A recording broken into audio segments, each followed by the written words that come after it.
You want to know about மூணு விஷயத்தை பற்றி நீங்கள் வந்து கண்டிப்பாக தெரிஞ்சுக்கணும். நான் ஆண்ட்ராய்டு மேனிஃபெஸ்ட் ஃபைலுன்னு ஒன்று இருக்கும், .xml மேனிஃபெஸ்ட் .xml சொல்லிட்டு. இந்த ஆண்ட்ராய்டு ஒரு அப்ளிகேஷன் டெவலப் பண்ணோன்னா எந்த இடத்துல எந்த கோடு இருக்கணும், அண்ட்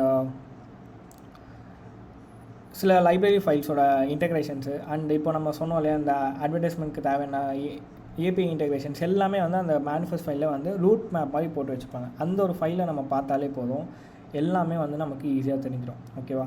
ஸோ பேசிக்காக நமக்கு தேவைப்பட போகிறது ஒரு ஏபிகே வந்து ரிவர்ஸ் பண்ணுற டூல் அண்ட் ஒரு ஏபிகே நமக்கு மேலே அனலைஸ் பண்ண தேவைப்படும்.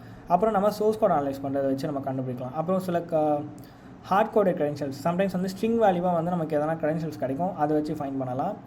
நெட்வொர்க்ஸில் வந்து என்னென்ன திங்ஸ் வந்து பாஸ் ஆகும்னு சொல்லிப்பாங்க. இப்போ நம்ம யூடியூப்பில் வந்து ஆட் பிளாக்கர் யூஸ் ஆகுது இல்லையா, அது எப்படி யூஸ் ஆகுதுன்னா சில டொமைன்ஸை மட்டும் அது வந்து பிளாக் பண்ணும். இந்த மாதிரி டொமைன்ஸ் வந்து பிளாக் பண்ணும். ஸோ அதனால தான் நமக்கு வந்து யூடியூப் ஆட் பிளாக்கர் வந்து நமக்கு ஆட்ஸே வராமல் ப்ரிவென்ட் பண்ணுது.